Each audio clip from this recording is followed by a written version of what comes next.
आप देख रहे हैं एल इंडिया न्यूज। हम हैं लाल जी। आज चुनावी पाँच हमारे निष्पक्ष जो दिखेगा उसे दिखाएंगे, सच को आप तक लाएंगे।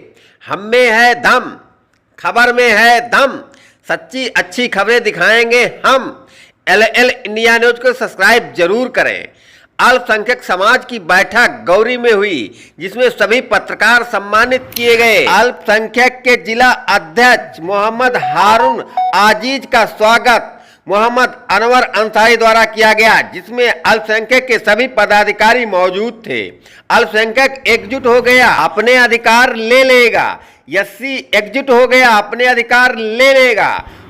उच्च वर्ग एकजुट हो गया, अपने अधिकार ले लेगा। लेकिन ओबीसी एकजुट नहीं हो पाया है, अपने अधिकार नहीं पाया है। कल पिछड़ा था, आज भी पिछड़ा है। कल राजा था, आज भिखारी है। यह कहानी बहुत पुरानी है। आगे दिखाते हैं सारा नजारा। उनकी विचारधारा बताएं। आज आप लोगों के बीच हमको बोलने का मौका मिल रहा है। कुछ विचार जो समझ में आएंगे वो दूसरों तक जाएंगे, यही हमारी कामयाबी होगी। हमारा देश आज इस स्थिति में गुजर रहा है कि जो बाबा साहब के अनुयायी थे, पढ़ लिख करके, चाहे वो आरक्षण के समर्थन से हो, चाहे वो पढ़ाई के समर्थन से हो, चाहे वो भारत के संविधान के हिसाब से हो, लोगों को उसका हक मिलता था, उसकी मजदूरी मिलती थी, उसका हिस्सा मिलता था। लेकिन जब से ये भारतीय जनता पार्टी आई है, तब से लोगों का हक छीनने के लिए तरह तरह से बहाने निकाले हैं। हमको नौकरी न देना पड़े, आरक्षण न देना पड़े, इसलिए उन्होंने निजीकरण करना शुरू कर दिया। जब निजीकरण कर देंगे तो आप चाहे इतने पढ़ लिख जाएं, अगर आप छोटे हैं, काले हैं, अच्छे चेहरे मोहरे के नहीं हैं, अच्छे नंबर अच्छे स्कूल के नहीं हैं, तो आपको कहीं ना कहीं पीछे कर दिया जाएगा और आपका हक वहाँ पर मार दिया जाएगा। आप नौकरी से वंचित हो जाएंगे, आपको नौकरी नहीं मिलेगी। चाहे वो आप एयरपोर्ट देख लें, चाहे वो अभी LIC का नंबर आने जा रहा है, चाहे बिजलीकरण का बिजली का नंबर आ रहा है, चाहे वो रेल का नंबर आ रहा है। ऐसे ऐसे तमाम सरकारी जो विभाग थे, निजीकरण करने से आपका वो टोटल हिस्सा मरने जा रहा है। आपको होशियार रहना है। फिर आप संगठित न रहें, आप में भाईचारा न रहे, तमाम तरीके के बहाने लगा करके आपको लड़ाया जाएगा और तमाम गरीबों को ऐसे भेज दिया जाएगा जिनको बेचारे ना समझ हैं, उनको मालूम नहीं कि हमारे साथ के हमारे भाई बहन उसमें खत्म हो जाएंगे, हमारे लोगों के धंधे जला दिए जाएंगे, हमारे लोगों के माँ बहनों की इज्जत चली जाएगी। लेकिन ये चीज़ उनको ध्यान नहीं दे करके अपने सिर्फ कुर्सी को ध्यान में रखते हुए वो लोग काम कर रहे हैं। इन सब चीज़ों से होशियार रह करके हम लोग संगठित होंगे, शिक्षित रहेंगे और तब राज करेंगे, तो उसका मज़ा अलग होगा। यही हमारे बाबा साहब का भी कहना था कि शिक्षित बनो, संगठित बनो, तब राज करो। आज हम लोग संगठित नहीं हो पा रहे हैं, छोटी छोटी बातों को लेकर के आपस में लड़े जा रहे हैं और लड़ा करके कुछ अराजक तक राज कर रहे हैं। राज करने पर महंगाई इतनी पूंजीपतियों के हाथों में दे दिया है कि वो लोग अपनी कंपनियां, चाहे आप देख लीजिए एयरपोर्ट को देख लीजिए, चाहे वो छोटे छोटे उद्योग धंधे देख लीजिए, चाहे वो आप अभी देख लीजिए GST लगाई गई, तो कभी भी दूध पर, दहियों पर, बच्चों के खानों पर GST नहीं लगती थी, लगा दी। आप जरा कुछ हुए, अब वो शिक्षा पर कभी GST नहीं लगी, शिक्षा की किताबों पर GST लगा। कहाँ पर आप बच पाएंगे? आपको बस खाली धर्म के नाम पर लड़ा तो दिया गया, लेकिन फंसा इसी जगह पे दिया गया है। छोटे से 4 किलो 5 किलो अनाज के लालच में आप उसे 500 रुपए को आपको महीने भर में देने को कह दिया, लेकिन सिर्फ एक गैस सिलेंडर पर 600 रुपये ले लिया। 500 रुपये इधर से दिया, 600 रुपये उधर से ले लिया, एक गैस सिलेंडर पे। बाकी महंगाई, चाहे दाल हो, चाहे तेल हो, चाहे जो भी हो, कमर टूट के एकदम लोग परेशान होकर के आत्महत्या करने में मजबूर हैं। छोटी छोटी प्लाटिंग लोग करते थे, छोटे छोटे खेतों में बिक्री करते थे। आप देख लीजिए, उससे अंधेरा को लगा दिया गया, जाओ ये साइड तोड़ो, वो साइड तोड़ो। जो क्षेत्रीय लोग प्लाटिंग करके बेच रहे थे वो भी खत्म हो गए। अपनी बिल्डिंग बना रहे हैं, अब आपका ताकि घर जाए खतरा खतौनी सब है, लेकिन आप एलडीए को पैसा नहीं देंगे तो आप बिल्डिंग नहीं बना पाते। पैसा दे दें नक्शा पास, नक्शा जबकि कोई कुछ नहीं, लेकिन आप पैसा दे स्लिप डाल लें। तो इस तरीके से चारों तरफ नोच खतोड़ लूट मची हुई है। हमारे लोगों को पढ़ लिख करके नौकरियां नहीं मिल रही। जैसे ही नौकरी का पेपर एग्ज़ाम होता है, पेपर लीक कर दिए जाते हैं, नौकरी न देने पड़े हमको, हम पेपर लीक कर दें। लोग पेपर देने आए दूर दूर से, किराया दे के सब चीज़ दे के, मियाँ बच्चों को खिला रहा, औरत अंदर पेपर दे रही है, पता चला पेपर लीक।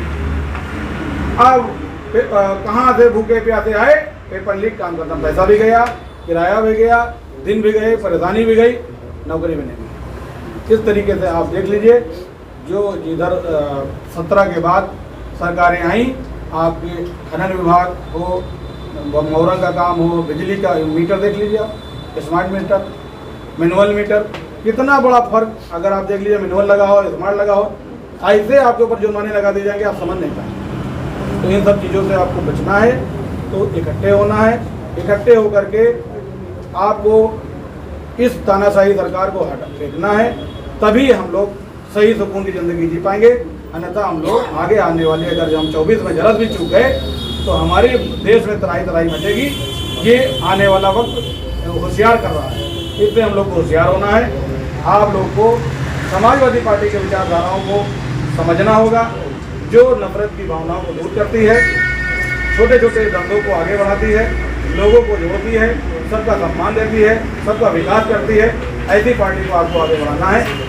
जो अभी 27 में इंडिया का एक गठबंधन बनना है, इस इंडिया के गठबंधन में आप लोग बढ़ चढ़ कर जुड़ करके लोगों तक संदेश दें। जो लोग भटक गए हैं रास्ते से, उनको जोड़ें। जोड़ने के बाद इंडिया की सरकार बनाएं, जिससे क्षेत्रों में मोहल्लों में तरक्की आगे बढ़े। ऐसे पूंजीपतियों के पास तरक्की है, क्योंकि जनता के पास तरक्की खत्म हो चुकी है, बरकत खत्म हो गई, घरों की बरकत। तो इन सब चीज़ों को आपको बचाना है। आज ही से ये तय कर लीजिए कि हमें समाजवादी विचारधारा को आगे बढ़ा करके भाईचारा क्षेत्र में ला करके 2024 में जो लोकसभा चुनाव आ रहा है, इसमें हमको बहुत आज तेज अपनी सरकार बना के बीजेपी को हटाना है, तब तो कामयाबी मिलेगी। अन्यथा ये महंगाई आपका पीछा नहीं। अल्पसंख्यक सभा का आज आयोजन किया गया है, ये क्या माध्यम है, इसका क्या रणनीति कर रहे हैं? हमारे राष्ट्रीय अध्यक्ष जी ने सारे विंगों को आदेश दे दिया है कि आप अपने गली मोहल्लों में जाएं, समाजवादी पार्टी के जनाधार को बताते हुए, बढ़ाते हुए और उनकी विचारधारा को बताते हुए कमेटी का गठन करिए, जिले स्तर की भी और विधानसभा स्तर की। वही गठन को लेकर के मैं आज सरोजिनी नगर में विधानसभा सरोजिनी नगर का गठन करने के लिए मैं आया हूँ और अपनी बातों को लोगों तक पहुँचाऊँगा और समाजवादी विचार को रखूँगा। सर देखा जाए तो एक समाज जो माननीय अखिलेश यादव जी के साथ में चलते थे, सुरेश ठाकुर योद्धा, उनकी चौपाई गांव में हत्या कर दी गई। उसके विषय में किस तरीके से आपके राष्ट्रीय अध्यक्ष जो है उनके परिवार को सहयोग कर? हमारे समाजवादी का मतलब ये पूरे समाज को आपस में जोड़ना। दुर्घटनावश किसी की हत्या होती है तो हमारे राष्ट्रीय अध्यक्ष जी उनके घर जाते हैं, जो हो सकता है विपक्ष में रह के उनकी मदद की जाती है और सारे समाजवादी विचारधारा के लोगों का ख्याल रखते हुए राष्ट्रीय अध्यक्ष जी सभी को एक साथ में जोड़ करके सभी की मदद करने के लिए पूरी तरीके से तैयार रहते हैं। अब समाजवादी पार्टी ने उनकी क्या मदद की है उसकी जानकारी हमारे बड़े स्तर के नेता बताएंगे, लेकिन हमारे राष्ट्रीय अध्यक्ष जी का मानना है कि चाहे छोटा कार्यकर्ता हो चाहे बड़ा कार्यकर्ता हो, कहीं पर किसी तरीके से परेशान होता है, सब लोग जा करके उसकी मदद करें। 2024 का चुनाव नज़दीक आ रहा है, तो उसकी क्या रणनीतियाँ आप लोग अपना रहे हैं, किस तरह से चुनाव को लड़ना चाह रहे हैं? हम लोगों के भाईचारे वाइज कमेटियाँ बना दी गई हैं और उस कमेटी से फ्रंटल को भी, कमेटियों को भी आदेश दे दिया गया है कि अपने अपने समाज में अपने अपने लोगों में जा करके लोगों को जागरूक करें और समाजवादी विचारधारा से जोड़ें। काफ़ी युवा आजकल समाजवादी पार्टी से जुड़ रहे हैं, तो क्या रणनीति उस तरह की अपनाएंगे कि युवा जुड़ रहे हैं, तो क्या आगे सरकार इसमें फ़ायदा उठा पाएगी? क्यों नहीं उठा पाएगी? वो तो 2022 किसी तरीके से हम लोग जनता को पूरी बातें नहीं बता पाए और मीडिया के सहारे हम लोग पूरी बात अपनी नहीं बता पाए। नहीं तो यूपी में जो भी 2012 से 17 तक विकास कार्य हुए हैं वो अगर हम लोग पूरी बता ले जाते और जनता उसको समझ लेती, तो आज तक कोई सरकार ऐसी नहीं है जो हमारे 2012 से 17 के बीच में होने वाले कार्यों का मुकाबला कर सके। आगरा एक्सप्रेस जैसे, मेट्रो ट्रेन जैसी ऐसी तमाम सुविधाएं हमारे 2012 और 2017 के बीच राष्ट्रीय अध्यक्ष अखिलेश यादव जी ने दे दी है, जो आज एक वानगी है देश के लिए। ऐसा विकास देश में आपको नहीं मिलेगा। महोदय जी, प्रधानमंत्री के सलाहकार कहते हैं संविधान बदलने के लिए, उसके लिए क्या कहेंगे आप? पार्टी क्या कहेगी? समाजवादी पार्टी के लोग संविधान बदलने की नहीं कह रहे जी, नहीं, प्रधानमंत्री के सलाहकार कह रहे हैं ये संविधान बदलने की बात कह रहे भारत हैं को बदलना चाहते हैं, जी पूरे भारत को एकदम जमीन पे लाना चाह रहे हैं जी। और उनके अपने कोई मुद्दे ऐसे नहीं हैं तो जमीन तक उतर सके।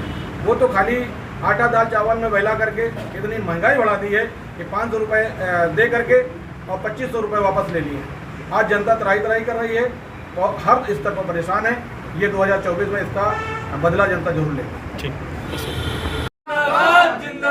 अल्पसंख्यक सभा जिंदाबाद, राष्ट्रीय अध्यक्ष जिंदाबाद, अल्पसंख्यक सभा जिंदाबाद, समाजवादी पार्टी जिंदाबाद, जिंदाबाद, माननीय अखिलेश यादव जिंदाबाद, जिंदाबाद, मुलायम सिंह अमर रहे, नेताजी अमर रहे, समाजवादी पार्टी जिंदाबाद, जब तक सूरज चांद रहेगा, नाम रहेगा, जब तक सूरज चांद रहेगा, अखिलेश यादव का नाम रहेगा, नेताजी का नाम रहेगा। बैठे हुए हमारे दोस्त, नौजवान, बुजुर्ग सभी को मेरा अस्सलाम वालेकुम। आज जो है हमारे बीच जिला अध्यक्ष मोहम्मद हारून अजीज साहब आए हुए हैं अल्पसंख्यक सभा के। बेहद खुशी हुई कि आज उन्होंने शौरी नगर में जो है तशरीफ लाए। थोड़ा समय के अभाव के कारण थोड़ा लेट हुआ, इसके लिए सबको काफ़ी दिक्कत का सामना करना पड़ा। तो ये सब चलता रहता है क्योंकि समय जो है कुछ ऐसे प्रमाण आ जाते हैं, ऊपर से आदेश हो जाते हैं कि उसको निभाना पड़ता है हम सबको। देखिए, हम लोग यहाँ पे एकत्र इसलिए हुए हैं कि मेन मकसद हम लोगों का ये है कि अल्पसंख्यक सभा जैसे माननीय राष्ट्रीय अध्यक्ष अखिलेश यादव जी का दिशा निर्देश है कि 1 सितंबर से हम लोग समाजवादी पार्टी के सिपाही और सपा के किए हुए कार्यों को जनता के बीच जन जन तक हम लोग पहुंचाएं और अपनी बात को बताएं कि हमारे राष्ट्रीय अध्यक्ष अखिलेश यादव जी ने क्या क्या उत्तर प्रदेश में विकास कार्य किया। क्योंकि समय इतना जो है खराब हो गया है, जो समय चल रहा है, हर आदमी बेहाल है, परेशान है। चाहे वो महंगाई से ले लीजिए, चाहे वो बेरोजगारी से ले लीजिए, हर मामले में आदमी बेहाल हो चुका है। मगर इसलिए हम लोगों को सबको जागरूक होने की ज़रूरत है। मजबूती से ले आएं सरकार को, और केंद्र में जो सरकार बने वो बिना हमारे सरकार में हमारी अहम भूमिका हो। और मेरी सोच तो यही है कि माननीय राष्ट्रीय अध्यक्ष अखिलेश यादव को पूरे हिंदुस्तान का प्रधानमंत्री के रूप में हम लोग देखना चाहते हैं। धन्यवाद।